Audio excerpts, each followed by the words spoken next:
is Mina Murray, or Mina Harker, but Mina Murray. Harker is my former name, prior to the divorce. Yes, I do find that the most liberating thing after death is divorce. Nonetheless, I do note that you have a couple of marks on your neck. Would it be quite alright if I were to examine it and see if there's anything I could possibly do for it? Excellent. In that case, let me just see if it might be a little bit infected. Just stay still. I just need to see if it's developing any sort of pus or anything, possibly any flesh is possibly dying around the infected or rather bitten area. Yes, bitten. It was a bite mark.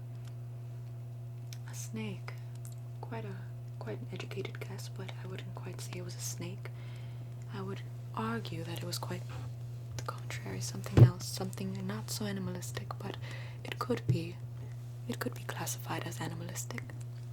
But here, let me just gather some ointments and antiseptics and whatnot and just begin cleaning you off, just so that way it's not so. That way we don't run the risk of you becoming infected.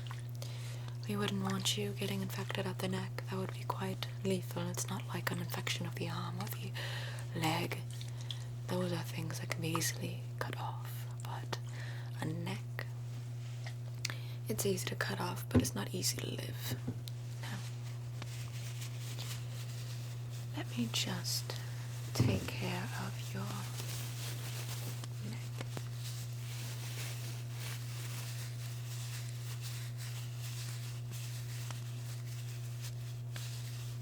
And do you recall how this happened in the first place?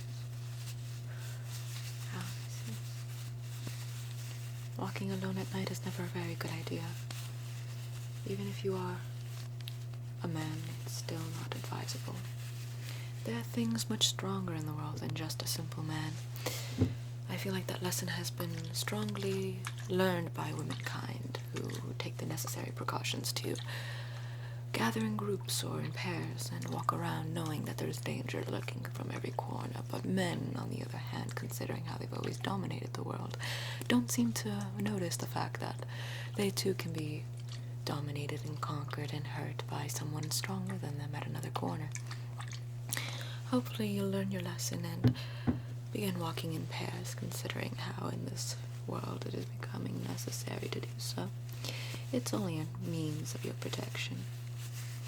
Do you happen to catch a glimpse of your attacker, your assailant? No. Well, that's a shame. Do you happen to recall any memory? No?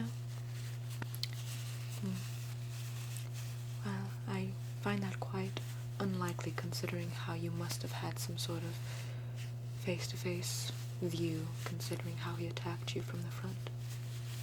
Yes, it wasn't an animal, even though that was quite an educated guess with a snake. I would have probably thought it was a snake too, but it wasn't a snake. It was something else, something a little more above your understanding, to say the least. Let's just say it's above natural, above nature, above the natural kingdom, I guess. Something, a perversion of nature. It was a perversion of nature that did this to you. Here, let me just...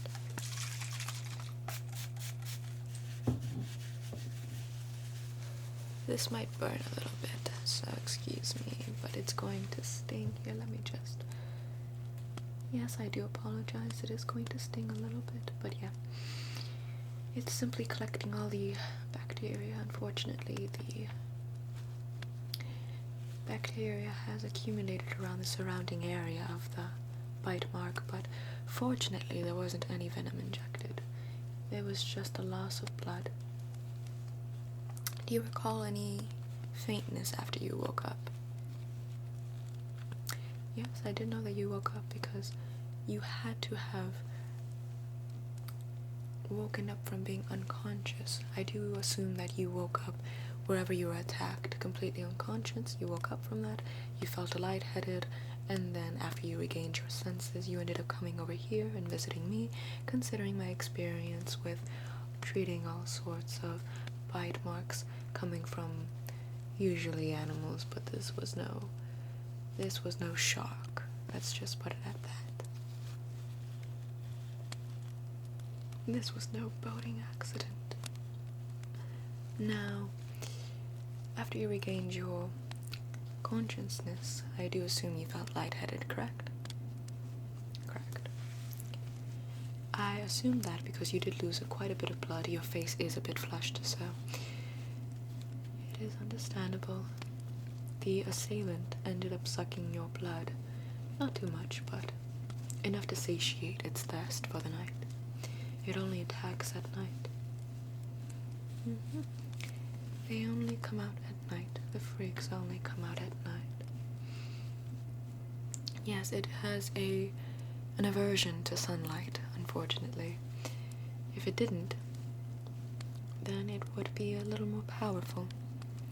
But it has an aversion to sunlight and also to garlic, do pardon that, those are the cogs in one of my machines, or rather one of the machines of the Nemo's machines that are going off. He is quite a forward-thinking man, but unfortunately all the men in the League of Extraordinary Gentlemen are they're like children playing, and once any sort of trouble arises, they're like little boys being scolded, basically.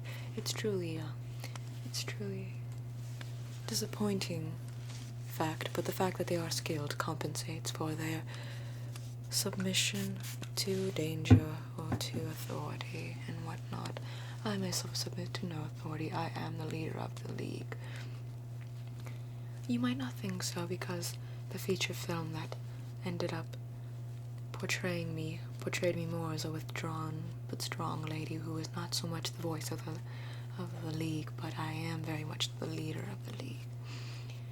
Yes, and it also depicted me having a relationship with Dorian Gray, but in reality I had a relationship with Alan Quatermain, but that's merely one tangent of a life I've lived. I am in fact immortal now, hence my wealth of knowledge. With time comes experience, and with work comes knowledge, and the more work you put into your time, the more knowledge you reap, and I've been putting a lot of work into my time, so I would like to pride myself in being quite knowledgeable. Hence why I can tell that this was not a animal bite, this was not a shark bite, this was no boating accident, this was a bite of a vampire. Yes, they are feasting now, and they are going to continue feasting for the next, I would assume, 11 days until the blood moon rises. That's when they'll cease from their, on the night of the blood moon they'll continue feasting, but I'm afraid that until the day after, until Thanksgiving, we will not have a break, and by we I mean all humans. Yes, so you and your fellow human beings. I myself have no blood inside my system. I was drained of it from the Count. Yes, the Count is no vampire. He is Count Dracula, and he drained me of all my blood. I unfortunately drank his blood while still alive, thus when I died, it damned me into becoming a vampire. But I am vegetarian, and I just drink the blood of plants and anyone who bothers me. But you're not bothering me, so yes, vegetarian in my spare time, basically. A habitual vegetarian, if you will. But if you don't mind, I'm just going to be wrapping a bandage around your neck now, so let me just fold it up a little bit. There we go. Just fold this up so that way it can easily go around your neck and just cover it up. Now, what I would advise you to do in order to avoid this sort of circumstance once again is simply do not go out at night, at least not up until the blood moon. Afterwards, you can feel free to do so as long as you do so with your own caution, and I would advise you to walk in pairs. So, there you go. And also, I would also advise you to be as cold as possible, as in body temperature. The vampires are attracted to heat, much like mosquitoes.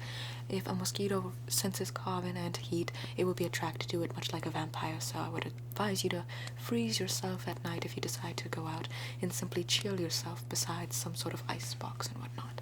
So with that in mind, just take caution and